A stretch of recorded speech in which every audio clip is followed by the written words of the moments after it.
Welcome. Thank you for joining us today. Today, we are talking about the importance of retaining first-time donors. Welcome, Jess and Stephen. Hi. Hi, everyone. Thanks for having us. I have Oliver with me today, And too. Oliver too, I was going to say. I know, we have a Oliver's the real special star of the guest. show. I love seeing Oliver and all of the pets at all of the meetings. So thank you for joining us today, Oliver. And I know we have a lot of stuff to cover today, so take it away, Stephen. Cool. Well, thanks to all of you for hanging out. This is one of my favorite topics, and it's cool to be with Diane and Jessica, two of my favorite people. Plus Oliver, great cat too. We're pro cat and pro kids, so if any of you working at home, we understand. It's cool. We're right there with you. But thanks for joining. I hope you had a really good year end. I know you're probably in gift acknowledgement receiving mode. I know it's still really busy, so it's nice that you're hanging out with us for about an hour or so. But let's jump into it. Keep chatting in. It's cool to see all of you introduce yourselves. And I love hearing the weather reports, so keep it coming. But we're here to talk about first-time donors. Like I said, one of my favorite topics. And, if you follow Bloomerang, we're all about retention. But we're going to kind of zoom in on a very specific type of donor retention here this morning, this afternoon. There's a lot of different types of donors that we could be talking about retaining. And this isn't to minimize any of the others. We definitely want to retain repeat donors, and we want to retain monthly donors and major donors, and all that's really good. But as we kind of roll through this, I think it'll be evident why we're really highlighting first-time donors. There are some really specific reasons that we'll get into, and also some specific things that you might want to do with these people that don't necessarily apply to other donors. There will be some crossover, certainly, but these folks are a little bit unique, and I think they deserve a little bit of extra attention. We want to give all donors attention and love on all of them without worshiping them. We don't want to go too far overboard with the donor attention there, but there are some really practical things we can do to improve this rate. But to kind of back up and justify the topic, all of those things I mentioned, repeat donors, monthly donors, major donors, bequest donors, all those really awesome outcomes that we want to happen with our donors, they all start somewhere. And usually they start with that first donation, right? It's incredibly rare that somebody would drop in completely unannounced, a total stranger, and give you, $1 million. Most of the time it takes a little bit and sometimes a lot to kind of build up to that, right? Now it does happen, and when it does, there tend to be news articles about it where that sweet old lady who didn't look like a millionaire suddenly gave $1 million to her favorite charity unannounced. Those things happen, but they're not necessarily something that we can count on. What we can count on is that in order to develop these relationships into those really good outcomes at the end of the journey, they do start off with that first donation. And very often that donation is pretty modest, right? Most new donors don't give at capacity. So even though someone may start with, a $20 donation to you, that doesn't mean that they couldn't give $1 million sometime down the road or something greater.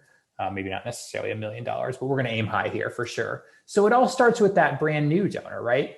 And if you aren't proactive, if you just kind of rest on your laurels, assume that they're going to keep giving, you may end up being disappointed. And the reason I say that is we have some really good scientific data that suggests that is true, that most new donors actually don't give again. And most is kind of, is maybe minimizing it a little bit. A vast majority, I should say, of those first-time donors don't make a second gift. And the research I'm going to draw on to make that statement or that declaration comes from FEP, the Fundraising Effectiveness Project. And if you follow Bloomerang, or maybe if you follow our blog, or you've seen me speak or someone else from Bloomerang speak, you may have already heard of FEP. For those of you that haven't, if this is new to you, check them out, afpfep.org. But they're a really neat collaboration between AFP, which is the Association of Fundraising Professionals, a really good membership group for all of you folks if you haven't heard of them,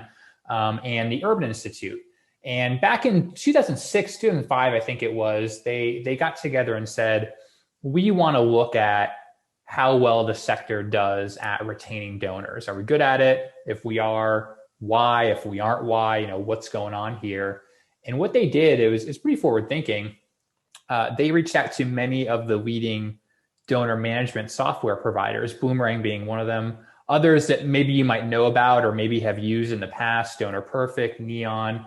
We actually all collaborate on this project with FEP, even though we're competitors, which I think is pretty cool. We all get along. And what we do is we send them our anonymous customer data. We totally anonymize it. It's just the pure transaction data. And they crunch all those numbers and release a report every single year, basically just taking the temperature of donor retention here in at least North America for the sector. And the latest numbers we have from FEP, this is looking at the 2019 calendar year. So this is a 2020 report looking at the previous year. It's always about a year behind because they need some time to crunch all those numbers. Now we're recording this in January of 2021. In just a few weeks, we will have the 2020 numbers. So you may be the last people to see this data, at least from Boomerang. So keep following us. Follow me on LinkedIn. You'll see it if you follow the Boomerang blog. We'll have that new data.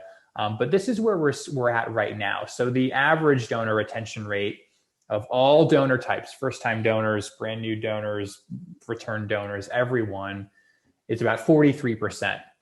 And again, if you follow retention, you probably know that number doesn't really change very often. It's basically been between 40 and 45% for the last 15, 16 years. But the reason why we're talking about this topic, why we're doing this presentation, and why we've done some things in Boomerang is that second bucket. That's this first-time donor retention rate. This is the percentage of people who have made their one and only gift and then came back in the following year and gave again. Only 20%. So only 20% of first-time donors come back and give a second time. This is really low, folks. Like, this is why I'm kind of fired up about this topic and why Jessica has built so many awesome things in the product is if you can improve this number, it does some really awesome things for your bottom line revenue, lifetime value of your donors, money. It's very transformative. I'm going to show you some things that how that bears out. 8 out of 10 never give again, right? And I think one of the reasons why, and we'll get into this, is that first gift. I've heard it described as table stakes. It's kind of it's really the beginning of the relationship. It's that second gift. And you can see that third bucket. If you can get a second gift, you can get a repeat donation, more than triples to 61%. And if you can get a monthly commitment, you're in great shape because monthly donors are super sticky. But the challenge is, how do we move across this spectrum? How do we get that first time donor to give a second time? How do we get them to give a third time? Can we move them into monthly giving? Then can we start doing upgrades, major gifts, and you just see it starts to snowball from there. But it all starts at that 20% number. And it is by no means a foregone conclusion that a new donor is going to give again. It's in fact, it's the exact opposite of that.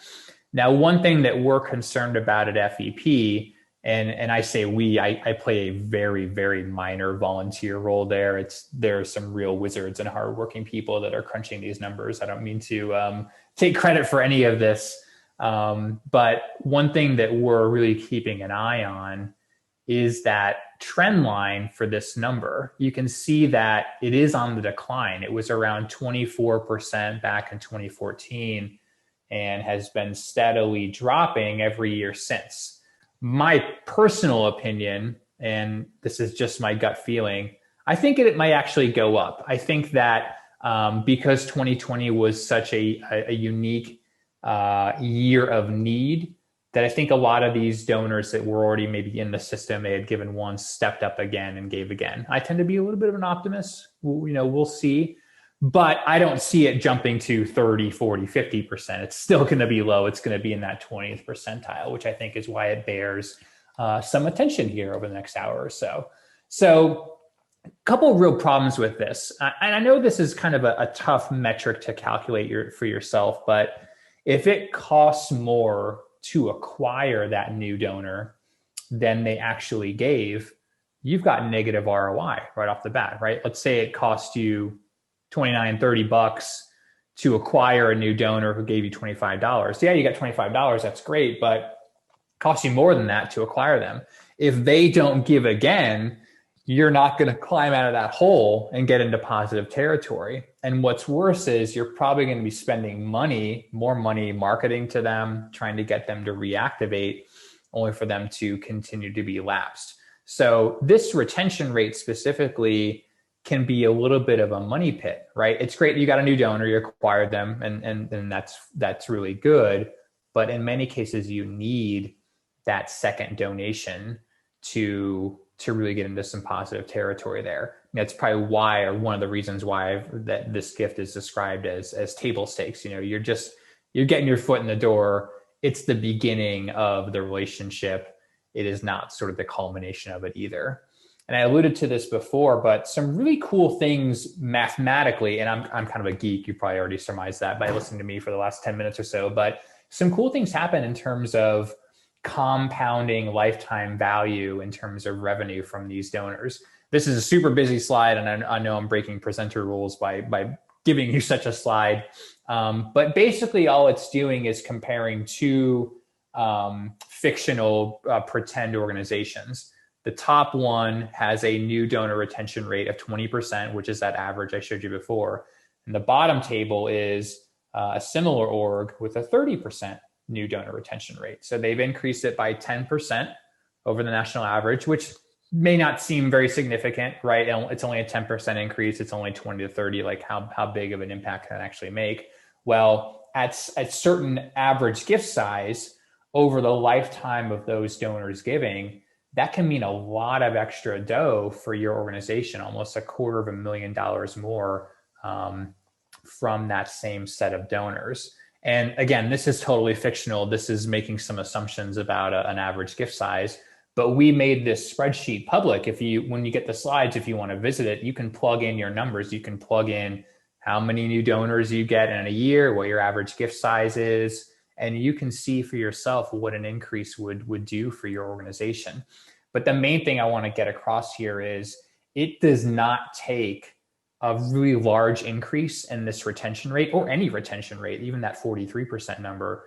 It doesn't take a large increase to make a difference. A lot of times, and I'm sure Jessica and Diana, and especially Diana, having been in the support team for so long, we'll hear from customers, like they'll tweet me or email me and say, hey, our retention rate went from 45% to 47%, or our new retention rate is up to 30% now. And I get really excited because I know, even though those are really small changes, 1, 2, 5% changes, that can mean a lot of extra money over the lifetime of those donors and their giving.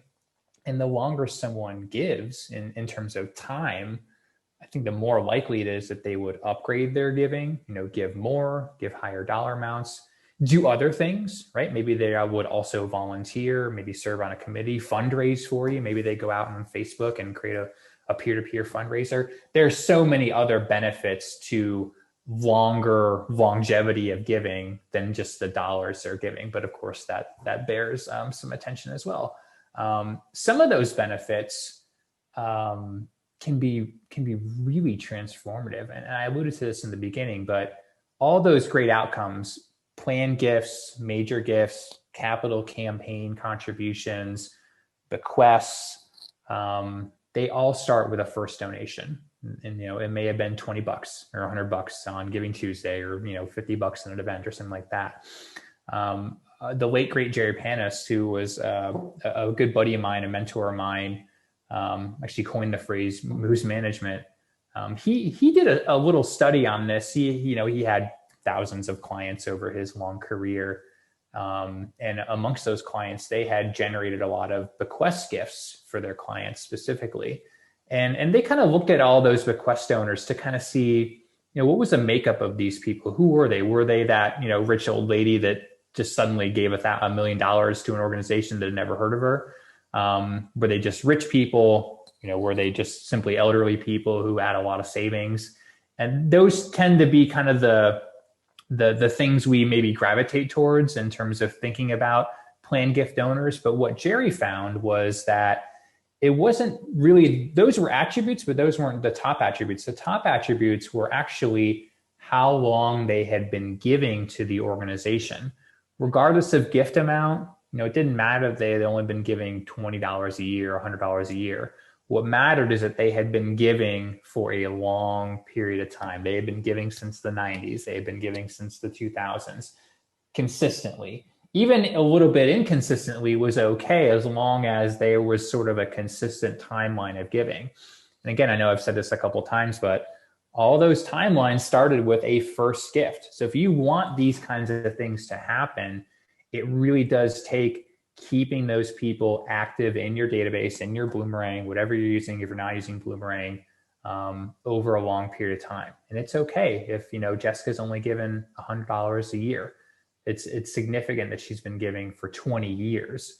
That overshadows the gift amount every single time. And another strong signal, which I think bears some mentioning, is monthly giving. Are they giving every single month? Are they giving multiple times a year, if not monthly? Those are really the top signals. But again, it all starts with that first gift. It doesn't just happen automatically.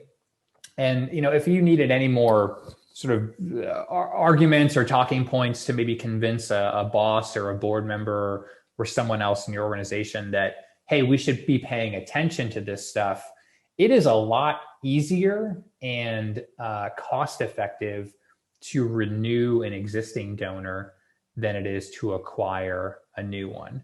Now, renewing a brand new donor, someone who's only given once, is harder than renewing someone who's been giving for 20 years, for sure. But it's definitely not harder than acquiring a brand new donor. So, kind of our philosophy at Bloomerang is keep the donors you've got. Don't stop acquisition. That's not something we ever say. You don't ever want to stop acquisition. Acquisition is always really good and important.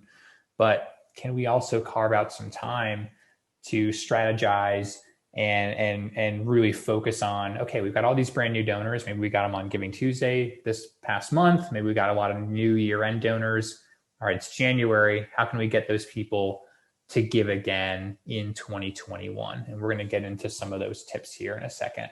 But I just kind of want to make the case for why this is, I think, worthy of at least a little bit of attention. And as we kind of go through some of the advice, one thing Jessica's going to show is, we will facilitate this for you in Bloomerang, but the things that Bloomerang won't do for you, I think can actually be kind of fun for you and your staff. I think hopefully you'll agree with me by the end of that. But again, I'm kind of a fundraising geek, but I'll let you be the judge. So what do we do? How do we get these people to give? Again, how do we get them to stay?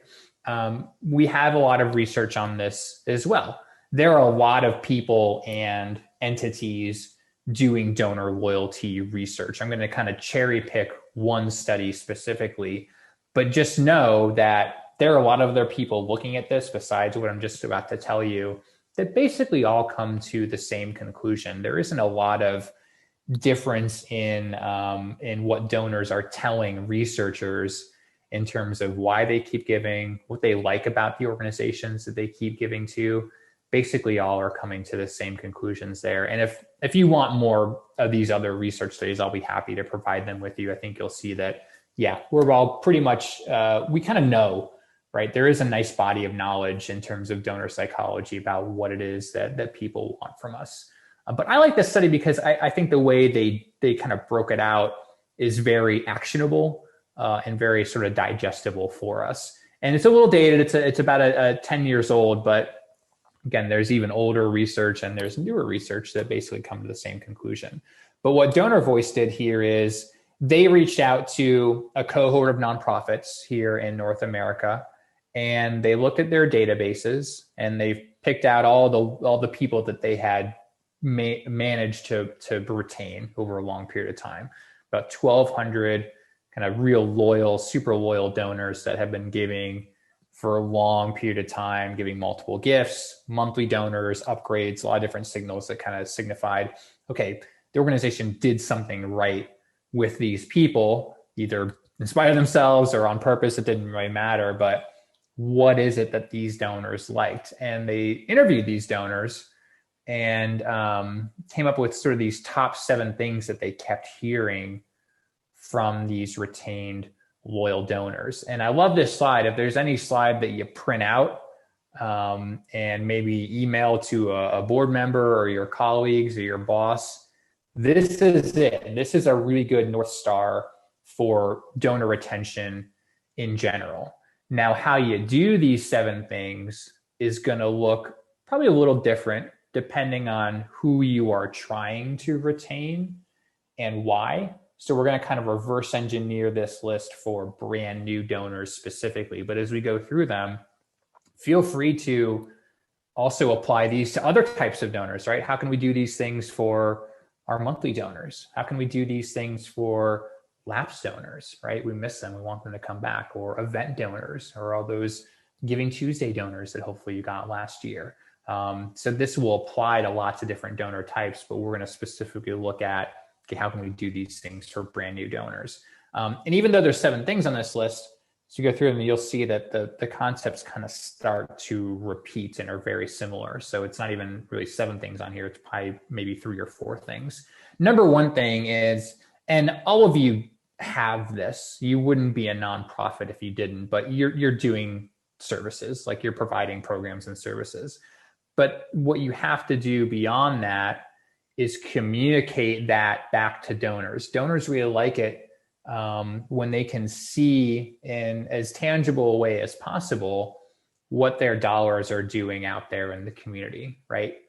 So how many people are you feeding? What are those outcomes? Who are the kids you're helping get into college? What is the environment or wildlife that you are saving? Telling those stories. And probably a lot of you are already doing this, right? You're telling these stories in your newsletter. Maybe you're creating a video for your virtual event that highlights a patient story. Do it all the time. Don't just save those things for newsletters and that one video or that one event. Make them omnipresent. Social media, your thank you letters, your appeals. You cannot tell these outcome stories enough. In every single donor loyalty study, it's either the number 1 thing or in the top 3 things. Donors like to know what that return on investment is for their donation. And if you can do that, tell those stories in a way that makes the donor feel like they're sort of part of that process. You don't want to take credit away from your programs people, your organization specifically. That's kind of getting to that bad area of kind of donor worship. But if you can do it in a donor-centric way, Jessica, you're making these things possible through your donation. That's when some really magical things start to happen. But that's the number 1 thing. Number 2 thing, and this is really germane to brand new donors, maybe more so than any other type of donor, is they don't want to be caught off guard by anything that you send them subsequently after becoming a donor. And for first-time donors, specifically, you haven't sent them anything. So the more you can do early on in the relationship with a brand new donor to kind of preview to them what it is they're going to be receiving from you. Diana, thanks so much for your first gift. Can't wait to tell you about all of the great things that your gift is going to make possible for our service recipients this year. We're going to send you a newsletter about that. Be on the lookout. So just kind of using that future tense language early on in communications is a good thing to do. Tell them what it is that they can expect from you. Now, if the more specific you are, the more you're going to have to follow through on those things for sure. But if you can give them a little bit of a heads up on what it is they're going to be getting, not only I think will they receive it well, but they'll actually be anticipating it, which gives you a higher chance that they're going to take action on those things. So I'm going to show you some examples specifically about what that looks like in some real examples here in a second. But preview those future communications, especially for brand new donors, since they probably haven't gotten anything from you after making that first gift yet. Donors want to be thanked. They want to be thanked quickly. So quickly, timely, I'm kind of using interchangeably. The faster you can thank any donor is good, but the faster you can thank a brand new donor, we almost kind of shock them with the speed of the gift acknowledgement, is really going to give you a leg up in getting that second gift. And we're going to show you some specific examples of that and some data, not just from this research, but some corroborating data from Bloomerang and some other sources that really back that up. The faster you can thank that brand new donor, the better. Surveying donors. If you've got Bloomerang, we've got a survey tool built in, and we've got a brand new donor survey specifically built in.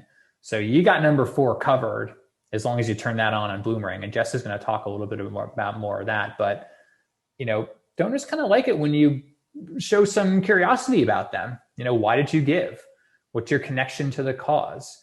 Are we doing okay at communicating with you? Are we thanking you well enough? Do you trust us to produce these outcomes? There's a lot of really cool questions that we built into Bloomerang specifically, but even outside of Bloomerang, you can and should do this. If you are thanking a donor, if you're calling up a brand new donor, they pick up the phone, not a bad idea to maybe ask those questions. Hey, Diana, thanks so much for becoming a donor. Wow, we're blown away that you would choose to support us. Can't wait to get to know you more. By the way, why did you give? Why do you care about the deforestation here in our community? Why do you care about, whatever the cause is? You can get some information from these brand new donors. No longer do you have to sort of, go blindly through the wilderness of what to say to these people. You're going to find out, hey, Steven's had a parent who died of this disease, or a loved one. You can kind of weave that into your subsequent communications. It can be any insights you can glean for why someone is giving, how they found you, what they think about you. Really, really powerful in subsequent communications. 5, we kind of talked about a little bit, kind of doing all this in a donor-centric way. You're making these things possible. Can't wait to tell you. If you do the U test in Bloomerang, you're going to be in good shape here. And 6 and 7, kind of already mentioned, right? Thanking them, appreciating them, making sure that they feel really valued as a donor, and telling those stories. 1 and 7 kind of bookended it here, sandwiched it with those stories. Donors love those case studies, success stories. So get them out there, and you can send that just apropos of nothing. I've gotten, random cards in the mail from organizations I support, usually monthly. And it's just like, hey, Steven, just wanted to tell you a quick story about a kid who graduated through our program this month. And he's the first kid in his family to go on to college. And it's all because of donors like you. Thank you. That's it. Stories. I cannot talk enough about these stories. And I know it's hard for some of you. Maybe you deal with sensitive topics. And if you need any help kind of working through those things, let me know, because that's something we hear a lot. And we've done a lot of webinars on that specific topic that we can give some advice to there. But tell the stories, put some faces, put some animal faces on there. And it's going to make the donor really feel like they're making a tangible difference out in the world, because they are. So how can we do this for brand new donors specifically, right? We're here to talk about brand new donors and kind of talked a little bit about it, but I think the best thing you do is really thank them as fast as possible. 24 hours, 48 hours, if you can. I know that seems a little aggressive, and it's just like, oh, geez, that seems hard, but there are some tools, specifically in Bloomerang, that can facilitate that. All it has to be is a quick voicemail, a quick, personal email. You don't need to necessarily, roll out the red carpet and throw a parade for someone. But if you put an emphasis on this, I can almost guarantee you that it will pay dividends in terms of higher retention rates, which is higher lifetime value, which is more revenue. It's a good place to spend your time. Telling those stories, previewing for future communication. Now, again, this is going to be very specific to brand new donors, because you may not have actually put their money to work yet. But if you use a future tense language, hey, Jessica, we can't wait to tell you about all the great things your gift is going to do here in the near future. But here's something that happened very recently that I wanted to fill you in on. And it's because of donors like you that we've been able to do these things. Be on the lookout for ... We're going to send you our newsletter. Hey, we got an event coming up. We're going to send you an invitation to that. By the way, we do weekly live streams on Facebook. Here's where you can check those out. Anything you can do to kind of give them an idea of what it is you're going to be sending. And that kind of requires you to have an idea yourself of what it is you're going to be sending, which is always a good thing to do. And this may be a good exercise to kind of start to corral those things and start to document them. Get to know them. If you're going to be curious about any type of donor, make it first-time donors. They are virtual strangers to you. Imagine if you got I'm going to steal a story from Jessica. She wrote a book on this, but if you get a birthday present from a total stranger that happens to be something you really wanted, you would probably want to figure out, hey, who is this person? Also, how do they know it was my birthday? have that same kind of, that's maybe skepticism, not instead of curiosity, but have some curiosity about these people, right? How do they find you? Why do they care about this thing that we're trying to improve in the world? And you may find out that two donors who look very similar on paper, they both gave on Giving Tuesday, they both gave $20, and they both gave online. They may be giving for very, very different reasons. And you may want to communicate to those people differently rather than just kind of lumping them into, oh, they're a brand new donor, they gave under a certain dollar amount, then this is how we communicate to those people. You kind of start to branch out into specific dedicated communications. And then, and we haven't talked about this before, what's really critical is you don't have to wait a year to ask them for money again or the next campaign, right? Someone who gave to you in December, you might want to ask that person to give again in January or February. And I know that may seem a little aggressive, but if you've done all these things I've suggested prior to, thank them really quickly, told them some stories, gotten to know them a little bit, and maybe learn something about them that will kind of guide how you ask them for money next, that next ask can be really very personalized and very contextualized and compelling for that donor or that recipient who's being asked. But also there's a lot of data, and we're going to show you that data, that there is kind of a honeymoon period in those first 60 to 90 days that you might want to capitalize on for a brand new donor. So I guess my advice for you is, have a plan. What are you going to do with these people? At a minimum, I would recommend that you have a thank you letter that only goes to brand new donors, right? So rather than having your one thank you letter that everybody gets, no matter if they've given before, how much they gave, whatever, go into Bloomerang, create a new template. This is our brand new donor thank you letter, and only brand new donors get it. And then we have our other letter template that everybody else gets. Now, you should probably do more than that. Maybe you have a monthly donor thank you, and the more you do this, the better. But at a minimum, do something unique for these people, because they are very different than people who have already given, right? You don't know them. They may not know much about you. But most importantly, you want to welcome them.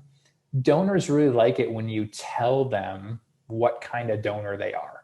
Hey, Jess, thanks for making your first gift. Thanks for joining the family. And your other thank you letters aren't going to say that because they've already been giving. Thanks for being a monthly donor. Hey, thanks for giving. You're one of our most loyal donors. You've been giving for a long time. Thank you.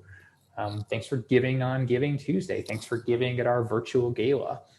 Tell them. It'll help you craft the rest of the letter in a way that continues being personalized, but it will also tell that donor that you're paying attention to them. They know that that they're a brand new donor or a monthly donor or whatever it is. So do that. Have different kind of versions of these communications. But beyond that, you might want to communicate to all kinds of different donors in a different way. This is kind of this is like going way to the other extreme where you're doing very specific things for all kinds of different donors. This is actually a Bloomerang user, Heather, one of my favorites. I don't know if she's on the call, but if she is, you're awesome, Heather. And I think if anyone's going to break Bloomerang, it's going to be her. And she has all kinds of different thank you letters for different types of people that could possibly give to their organization. And this is best practice. This is good because you can start to tell very specific tailored stories and asks. So it's not just thank yous, but it can be asks as well to these different types of people. But if this looks overwhelming, and it is kind of overwhelming, and you've never done this before, start with brand new donors. What are they going to get from you in the first 90 days that no one else is going to get, because no one else is unique in the way that brand new donors are. So the challenge here is you kind of have to put them in a little bit of a bubble, right? You're sort of insulating them. They're only going to get these things from you, and everybody else is going to get everything else, right? I think the danger here is what happens is that you have somebody giving for the first time. They give on December 31st, right? It's their first gift, never given before. And they just kind of get thrown into whatever ongoing communication was already planned, rather than saying, okay, they're a brand new donor. Let's put them on their own little kind of personalized super highway. They're only going to get things that brand new donors get. And really the key components of this plan happen in those first probably 2 to 5 days. You want to really knock their socks off with a thank you. Can you call them within 48 hours? This is a very specific piece of advice. This is based on research. This isn't just things we're pulling out that we think sound good. Can you call them? Now, you may not have a phone number. If you don't have a phone number, we're not recommending you go out and try to find their phone number or like call their place of business or anything like that. If you get a phone number, especially if it's unrequired in the donation mechanism, whether it's online giving or whatever, if you get that phone number and you didn't necessarily require it or solicit it, you might really want to call that person. Even if it's just a voicemail, voicemails are just as good as someone picking up the phone. Picking up the phone is allows you to do some other things, like maybe ask questions and get to know them. But can you do this? So my challenge to you in 2021 is we're going to call every brand new donor within a certain amount of time. Maybe it's not 48 hours, maybe it's a week, but hold yourself accountable.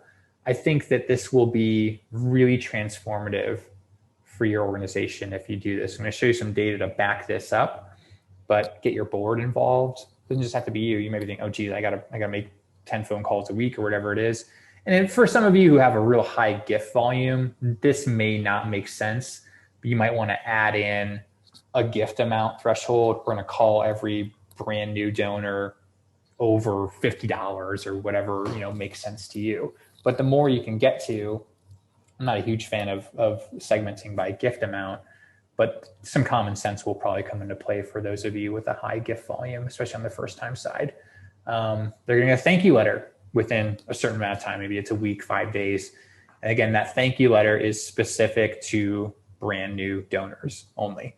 Only brand new donors get this thank you letter. It's a welcome kit, right? It may not be a kit, it may just be a letter, but if you can send some other things like a brochure or some sort of welcome packet, that's good too. Again, showing the donor that you know what kind of donor they are. And then a few days later, if you can follow that up with a survey or a tour invitation, these are really powerful. Both can be mechanisms for gleaning information about that donor, why they gave, what makes them tick, what they think about you, what they thought of your thank you, what they expect out of you. Really useful information. Now, your survey response rates are going to be low. This is probably a single digit to maybe a low teens response rate. And that's okay. Don't get discouraged if only 10% of your new donors or any donors respond to your survey.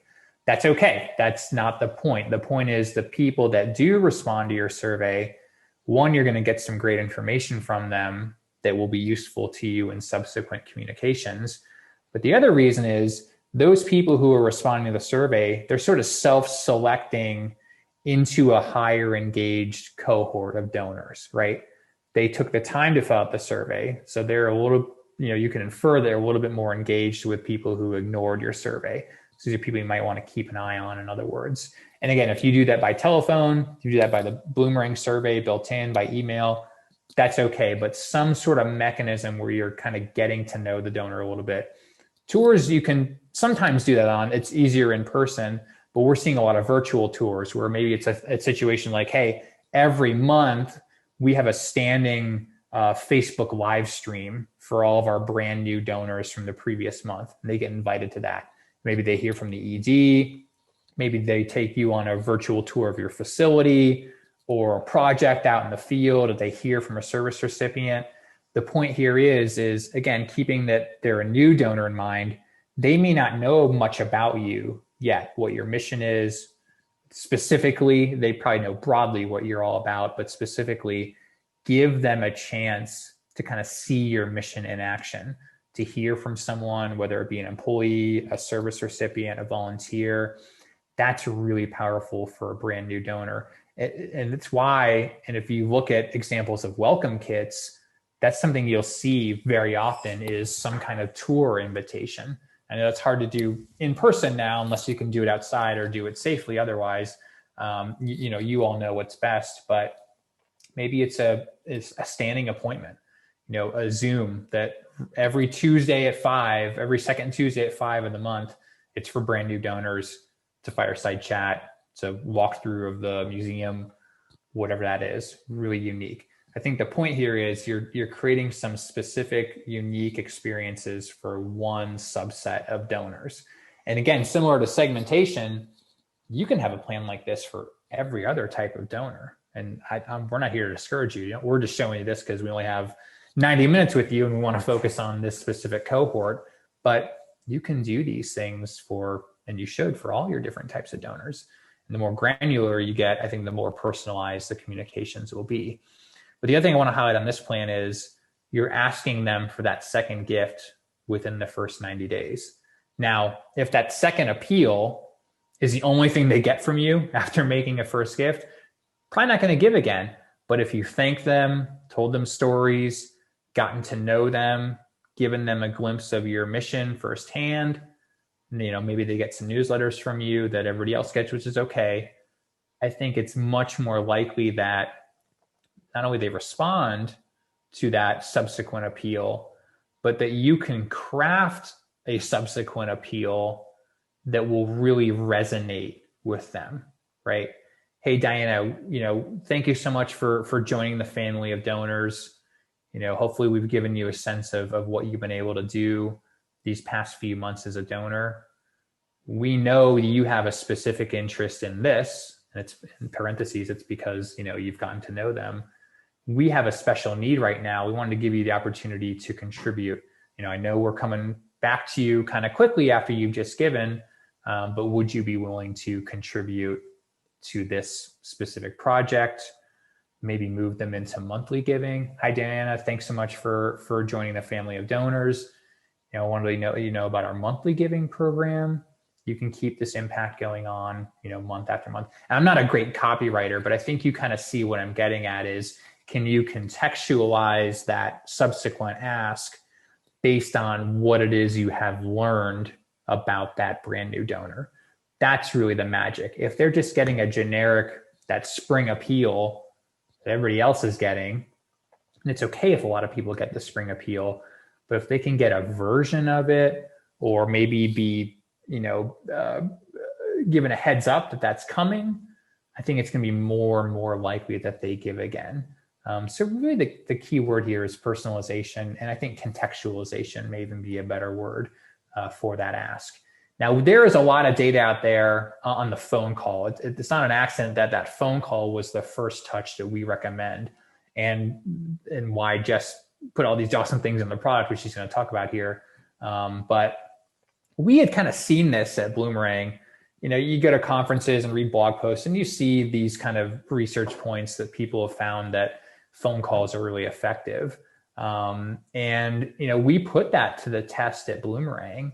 And we saw, even in the pandemic, especially in the pandemic, that phone calls were a real leading indicator, phone calls to donors, of increased revenue. So if you haven't woven in phone calls, it's a good thing to do for any type of donor, but very specifically for brand new donors, at least that's what Penelope Burke has found, and some other people, especially board members. If a board member calls a brand new donor, not only can you assume the retention rates are going to be higher, but that next gift that they make is also going to be higher as well. Welcome kits, I've talked about this a little bit, a specific welcome kit for brand new donors. This is when I got here personally, an org from Indy.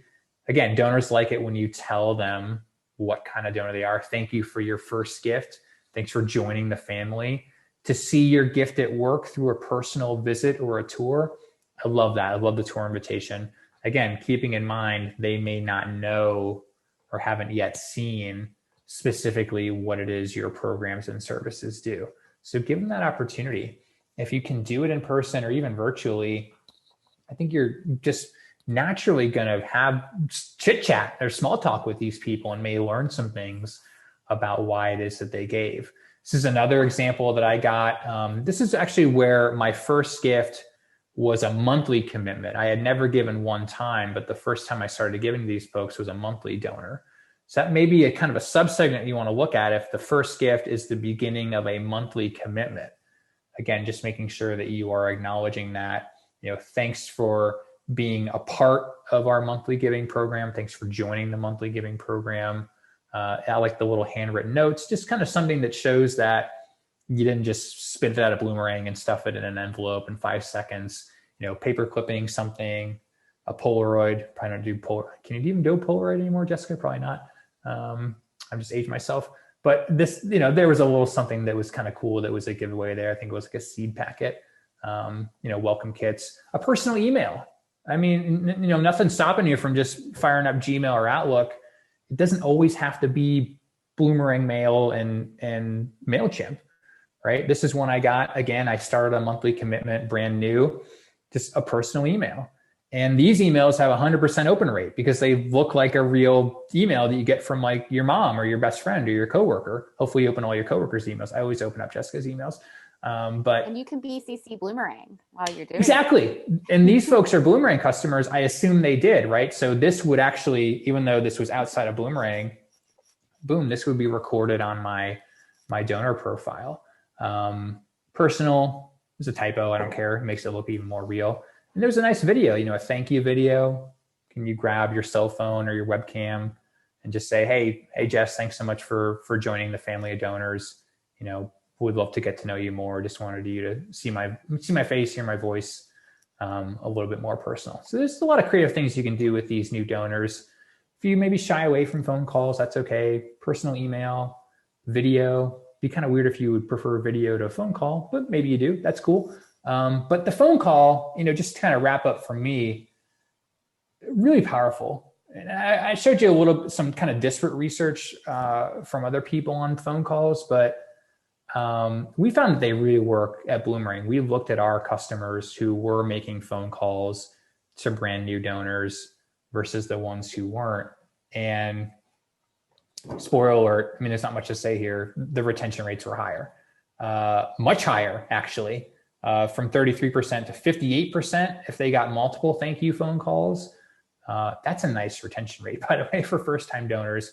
But beyond that, they got the second gift faster than people who didn't receive a phone call but did give again, which can happen. That's okay. But from almost a year to 2 months, pretty quick, right? So again, there is that window, that 90-day window. There seems to be a little bit of a honeymoon phase, and they gave more. So higher retention rates, they gave more, and they give faster from just a couple, 1 or 2 phone calls.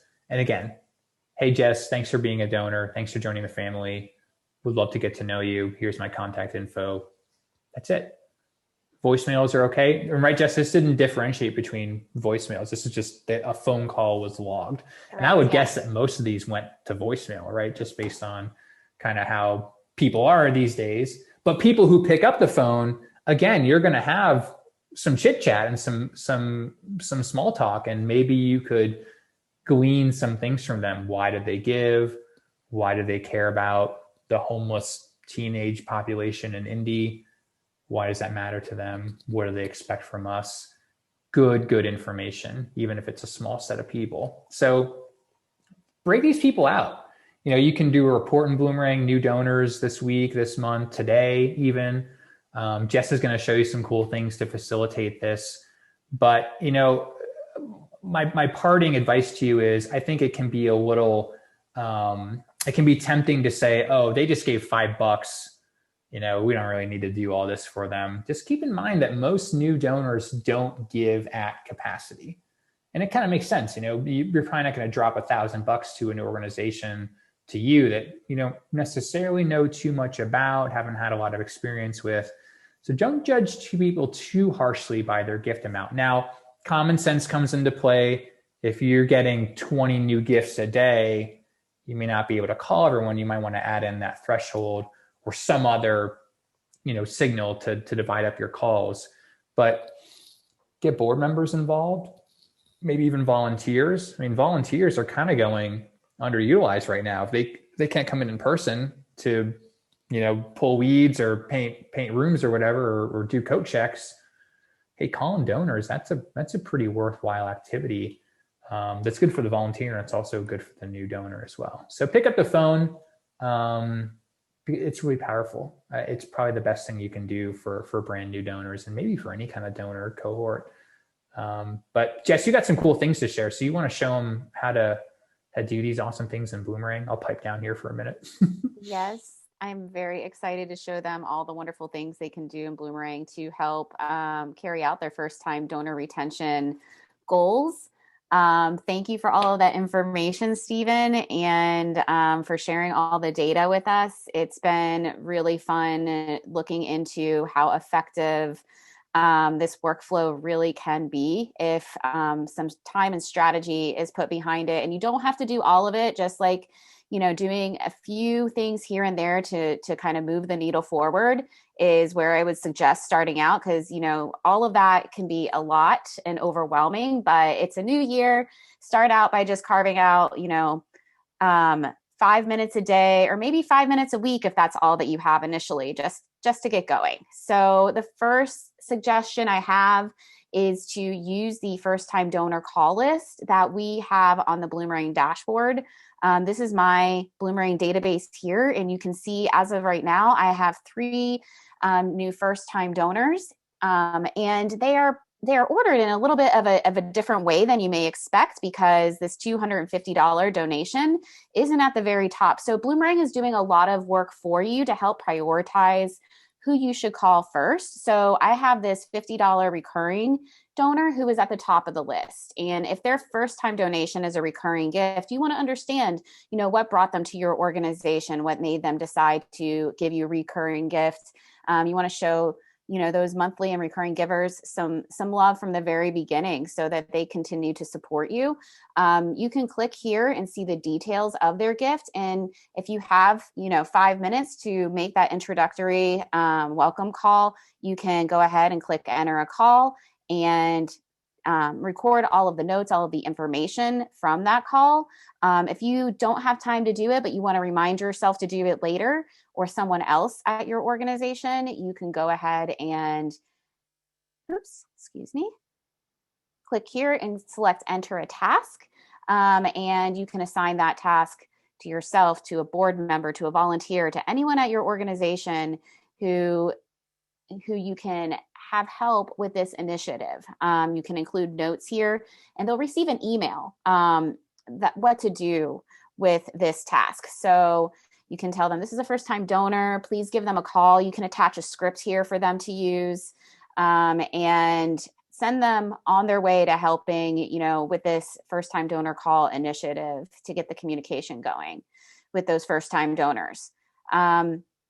Now, this dashboard tile will show you up to 5 donors at one time. And again, it's using some logic behind the scenes to prioritize people for you. So if they have a higher generosity score, right? So if they have a higher capacity to give a major gift down the road, then it may rank them higher if they have the same size or same dollar amount gift than someone else who has a lower capacity to give. Because even though first time donor calls are important for all donors, we are essentially, looking to secure a second gift and eventually try to identify who's eligible as a major gift prospect. So all of these workflows kind of work together, but you have to take the first steps in order to be able to qualify that person for any future engagement with the organization. So the phone call is one of the best ways to do that. And yeah, we're trying to take a lot of that guesswork out of the equation for you so that you can just go. So whenever you create a task in Bloomerang, it will send an email to the person who's assigned to that task. If that task gets updated, it will send another email letting them know that the task was updated. If it's overdue, it will send them, again, another email. So use tasks. The email notifications go directly to the people assigned to those tasks. If they get reassigned for any reason, the new person assigned will receive an email as well. Thanking the donors quickly, as Stephen mentioned, is very important in segmenting those thank yous. If they gave a different gift amount, if they're a first-time donor, we want to send a different thank you letter than we would for people who have been giving every year for the last 10 years. So make sure that you segment your letters. We have all the tools here for you. And then we can also have the new donor survey as well as the existing and lapsed donor survey, but you have to start out with the new donor survey with this new donor workflow. And this is going to happen automatically for you. All you have to do is turn this on, decide what the appropriate text is for your email to your your constituency, to your new donors. You can customize that. And then it's just going to go. You're not going to have to worry about remembering to press the button to send the new donor survey. All of this is based on science and research as to the time frame, the optimal time frame in which a donor should receive that new donor survey, which is typically around 14 days after they make their gift.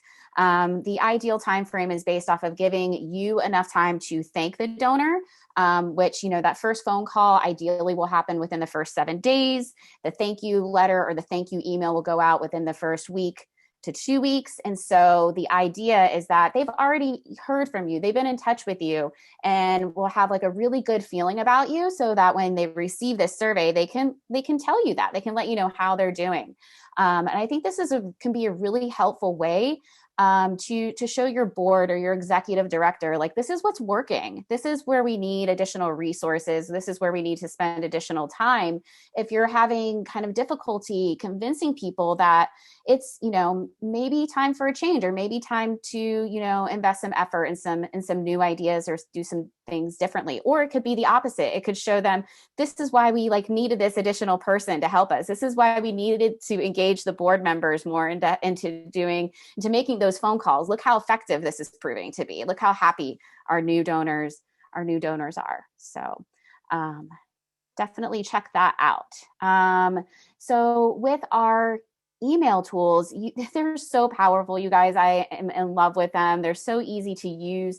You can, of course, include images, you can include videos. Stephen was talking about how he loves the, invite to the tour. I know that's not possible for a lot of us right now, but include a video, right? Include a testimonial. They say a picture is worth 1,000 words, a video is worth 1,000,000, but have that video really speak to the donor and really make them feel like the contribution they made has made such an impact or a difference. So definitely use the email editor, use it in a way to really make your organization shine. You can create a lot of more personal feeling emails based on the filtering capabilities that we have. So if someone gave to a specific program or a specific fund, you can include a video with a testimonial specifically from someone who was a recipient of that program. And it doesn't take a ton of time. You can copy the templates, so you can reuse a lot of the same language and just tweak it a little bit here and there just to customize it for the different programs and purposes that you have at your organization. You can include your social media handles. You can make sure that it's appearing how you want it to appear on mobile. And then one more thing I wanted to show you is, once you have created the email, you can see whatever data is populating for that email recipient in the preview step. So that's really great. One of the other things that we just mentioned is tracking every communication that you're having with the constituent in Bloomerang is so helpful in determining where you left off with them, notifying other people. This is, the full picture of the relationship that we have with this donor. And you can do that even when you're sending a personal email by tracking emails that you sent by including bcc@bloomerang.me. It will find the constituent in your Bloomerang database automatically, as long as we already had their email address on their constituent record, and it will add it to their timeline. So really powerful way to keep all of that communication, all of that history in Bloomerang, so that you have a complete record of that relationship with that donor.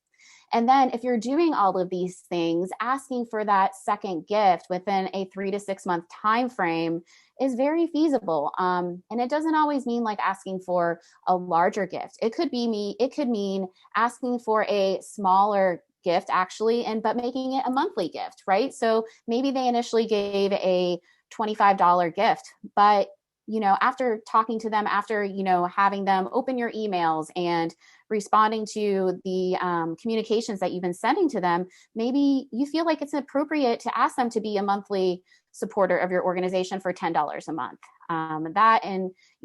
If that turns out to be a lot larger than an annual $25 gift. So definitely consider within that time frame converting people to being monthly givers if you have a monthly giving program, or if you're looking to explore the idea of a monthly or recurring giving program. That's a perfect way to introduce a second gift within that 3 to 6 month window.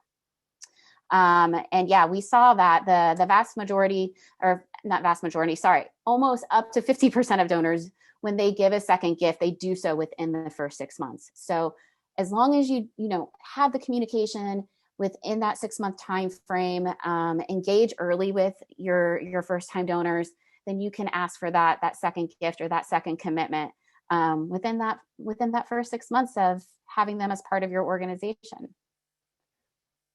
Okay, so to bring this all together, second gift strategy is just as important as acquiring that first gift, since donor retention is just such a struggle for first-time donors. I mean, like Steven said, 8 out of 10 first-time donors never give again.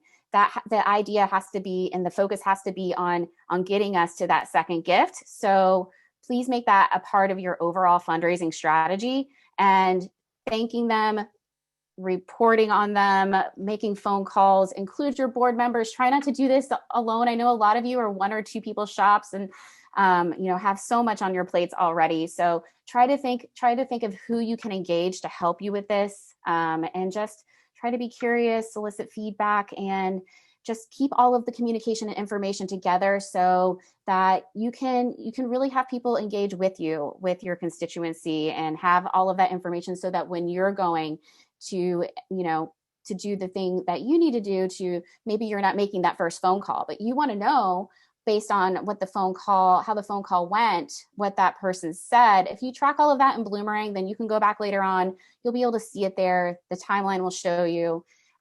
So make good use of the tools that you have, and let us know if there are additional things that you need, because we're here to support you. We want to make this easier for you. And we're so happy that you were here with us today and are looking for any feedback that you have in the future to make this process easier for you. Awesome. Thank you so much, Jessica. That was a lot of great information. Stephen had to leave, but we had a lot of great information from him as well. Thank you, everyone, so much for joining us today, and we hope to see you in more Academy classes soon. Have a great day. Bye.